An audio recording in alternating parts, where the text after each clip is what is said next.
I uh I don't know what I just watched. Guys, how is everybody doing? Continuing the Silent Night Deadly Night review series. Here are my thoughts on Silent Night Deadly Night 4 Initiation, or Silent Night Deadly Night Part 4 with bugs. Bring up with the positives, and this is the main positive that I do have with the movie, and that is Clint Howard. I really like the guy. Almost every film that he's in, I seem to like him because he always plays like this weird, crazy, goofball, batshit crazy type characters. Especially the one role I always remember him as is the Ice Cream Man from Ice Cream Man, which I think is a very underrated horror movie, and I actually really enjoy. And I love Clint Howard's performance in that film. And you could see the similarities here and there. He plays like this weird dude that's part of this cult, and he's a homeless dude, and he kind of gets people to do all this shit for for the ladies of the movie and all that.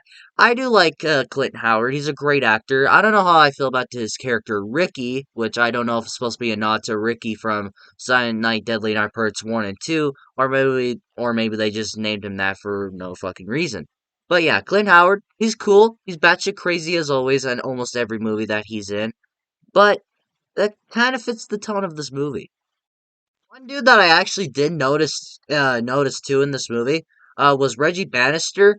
I'm a huge Phantasm fan. That is one of the most underrated horror franchises out there, or maybe it's not underrated. There are actually a few Phantasm fans that I do know, but Phantasm is always one of those movies that's like overlooked by some horror fans. And Reggie Bannister, who plays Reggie in Phantasm, he has like a pretty short role in this movie, and he makes appearance here and there in a few scenes, and it's great to see him. And every time I saw him, I couldn't help but think about the four-barreled shotgun from Phantasm. God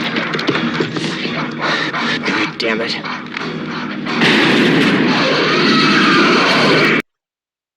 The thing's badass. Final positive is I do think this movie kind of has good social commentary about women hating men and all that. Now, I don't know if that's still a thing today. I don't really follow it much, but I do know that some history does kind of follow that women were discriminated against. That some women were discriminated against men, and so women tried to fight back. And this movie kind of has that in here to where the women try to sacrifice men because they think that they're filthy, filthy men and should not be able to live on this earth, basically, so they try to sacrifice every man that they can.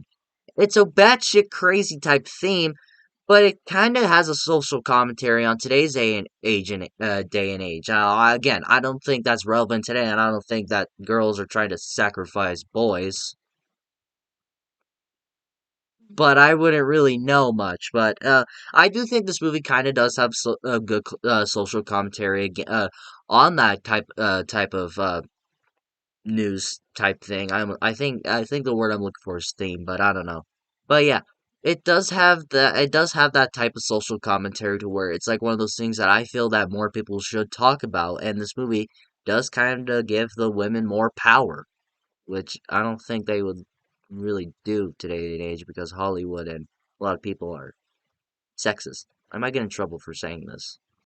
On to my mixed aspects, I think these characters are fine. I don't hate these characters. There are some of them that I find kind of interesting, mainly the main character. I think her character is interesting, and I kind of more just felt bad for her that she had to go through all of this. But at the same time, it's like, it's a movie. But I think these characters are fine, mainly the three witches, or was there four? I think there's three. The three witches, I guess you can call them. I thought they were interesting. But at the same time, I just thought they were batshit crazy and weird, and I was sitting there asking myself, what's going on at this point? But I don't know. The women in this movie are weird. The only character I just downright just didn't care for and actually kind of forgot until he would show up in a few scenes, and that's the boyfriend guy. I forget his name, and there's this guy. He's a boyfriend, and I kind of forgot Who the fuck is that guy? he existed until he showed up in a few scenes. But character-wise, not the worst characters of the franchise. More kind of the forgettable ones, but somewhat enjoyable ones. Moving on to my negatives, this movie is a complete Rosemary's Baby ripoff. You cannot tell me sitting down watching this entire fucking movie that it is not Rosemary's Baby. I remember the first time I watched this movie. First time. I watched this movie. I put it on, and I was like, okay, I'll watch this, see what's going on.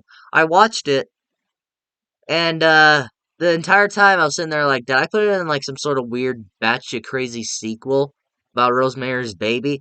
Because this movie does feel like a Rosemary's Baby type spin-off, sequel, remake, or whatever the fuck. It just felt like it with all this cult shit going on. It was just so weird. I was just weirded out, and I was supposed to be like, oh, this is a Christmas movie when there was only like one or two scenes involving Christmas.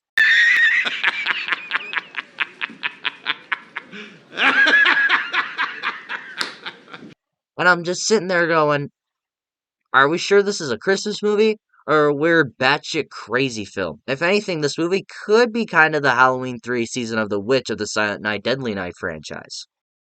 My next negative bugs. Movie has a lot of bugs. It's gross and it's weird. One thing I can say positive towards the bugs is I do think that the design work and practical effects for them are good, I guess, but it's really weird looking at a giant ass fucking bug. What the fuck is that? It's gross. And it's very creepy and well, not creepy, but disgusting to where I'm sitting there going, ew. And I don't know what else you want me to say. It's bugs. This is my next negative, and seems to be a recurring thing throughout this entire franchise. This is the third film in a row where I talk about acting. The movie's not any better. I don't really want to explain it much because I've said it for the other two Silent Night Deadly Night films, and I'd feel I would be repeating history by saying, "Oh yeah, acting this and that is bad line here, bad line here." But I will say the acting in this one is better than part 2 and 3, but that's still not saying much. All in all, guys, this film is fine. It's a fine Silent Night Deadly Night film. As maybe under a different title, this movie would probably work for me more. But being in a Silent Night Deadly Night mood and binge watching this entire franchise, watching it as a Silent Night Deadly Night film, it doesn't work. But as its own film, it might work. But compared to the other two, I could see myself rewatching this movie a little bit. And it's a little batshit crazy, but I kind of enjoy it because of it. But it's a film that I would recommend to very few people. So maybe if you want to get something new and refreshing of this franchise, maybe check out this film. But all in all, it's a film that I would recommend to very few people. But I would still say give it at least one shot and stream the film. What do you guys think about Silent Night Deadly Night Part 4 Initiation? Have you seen this film? What do you think about it? Do you like this film? Do you not like this film? Let me know in the comments below and we will talk about it. If you like this film, like it. If you like this video, like it. If you loved it, subscribe with the bell notification so you will get notified for my latest videos. And of course, until my next video, I'll see you all next time.